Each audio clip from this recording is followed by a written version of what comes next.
was so surreal. Famously called film Little Pieces of Time.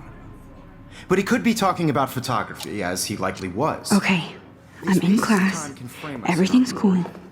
I am okay. From light to shadow.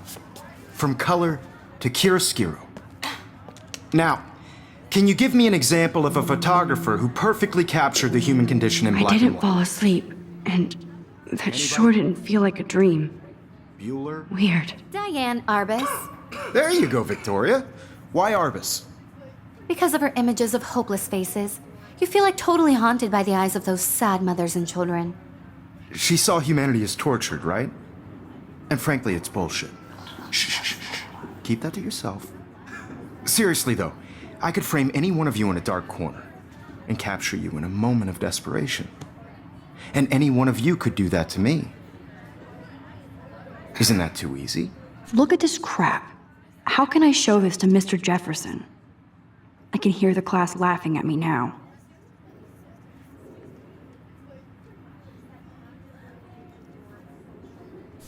Too obvious? What if Arbus chose to capture people at the height of their beauty or innocence. She had a brilliant eye, so she could have taken another approach. I have to admit, I'm not a big fan of her work. I prefer Robert Frank. Me too, Victoria. He captured the essence of post-war. I can't believe I America, still have this pencil and there was case. honesty I about should the economic upgrade to the conditions of 21st the era, century. but a beauty But in the I struggle. like it old school. You don't have beauty without a beat. Which explains why Frank was Kerouac's photographic muse. And both were the great chroniclers of the 1950s. Well, we've all I should take a seen picture to that prove I'm iconic still shot of here. Kerouac on the balcony. Plus, it's perfect for And if my you haven't, portfolio. shame. And I have to get my daily Capturing the selfie romantic urban quota. solitude of the 20th century poet. You dig? Now, contrast Frank's stark Americana with Salvador Dali's I haven't kept surrealist up with my photographs. journal as much as I Like should. Cocteau, he was a true Renaissance man. And his famous self-portraits are famous early examples of that truly awful word you pesky kids love so much. The selfie. And it's a great tradition, and I wholeheartedly fight for your right to self-expression. Or selfie expression. Sorry, I know. So if anybody wants to question the portrait as modern narcissism... If anybody else looked at this, what would they think?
They could go back hundreds of years to blame society. Speaking of questions, I bet you thought I'd talk all the way until the bell rang. It's your turn to lecture us. Now, based on the chapters I have no doubt you all memorized, who can tell me the name of the actual process that led to the birth of the self-portrait?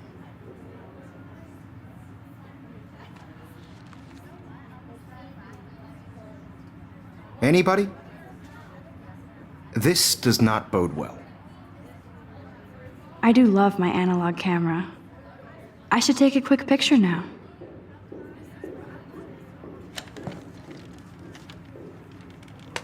Just jump right in with an answer. I believe Max has taken what you kids call a selfie.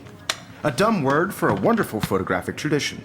And Max has a gift. Of course, as you all know, the photo portrait has been popular since the early 1800s. Your generation was not the first to use images for selfie expression. Sorry, I couldn't resist. The point remains that the portraiture has always been a vital aspect of art and photography for as long as it's been around. Now, Max, since you've captured our interest and clearly want to join the conversation, can you please tell us the name of the process that gave birth to the first self-portraits?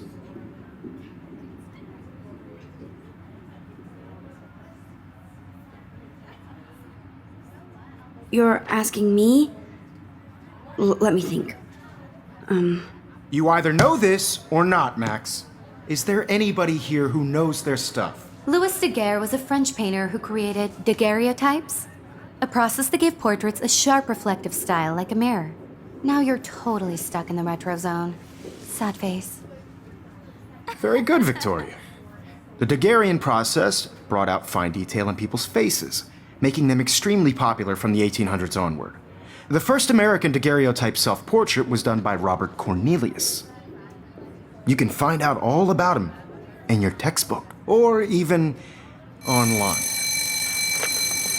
And guys, don't forget the deadline to submit a photo in the Everyday Heroes contest. I'll fly out with the winner to San Francisco, where you'll be feted by the art world. It's great exposure, and it can kickstart a career in photography. So Stella and Alyssa, get it together. Taylor, don't hide. I'm still waiting for your entry too. And yes, Max, I see you pretending not to see me.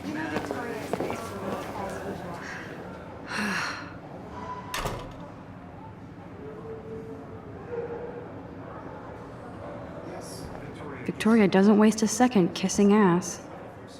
Of course, Victoria has to have the bestest, newest, most expensive everything. I should have known. She'll have better equipment than Blackwell.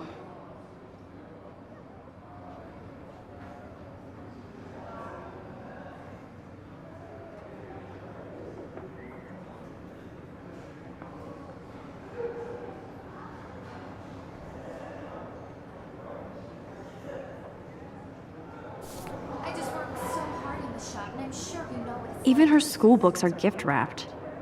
I can't believe she made fun of me in class. What is she, 15 years old? And people laughed.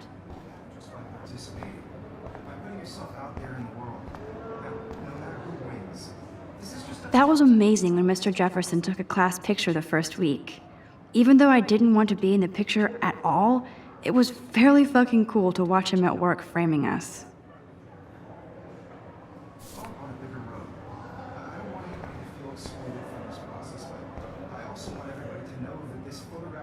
I love seeing Mr. Jefferson's awesome photos on these magazine covers.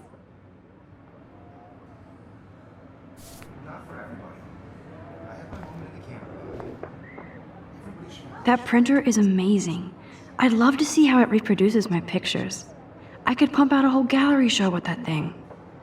When I don't suck. Someday.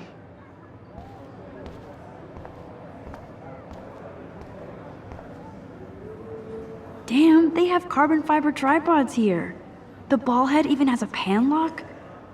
God, I'm such a photo nerd.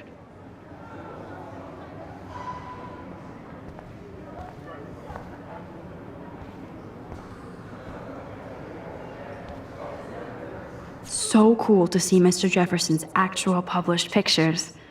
Gives me hope.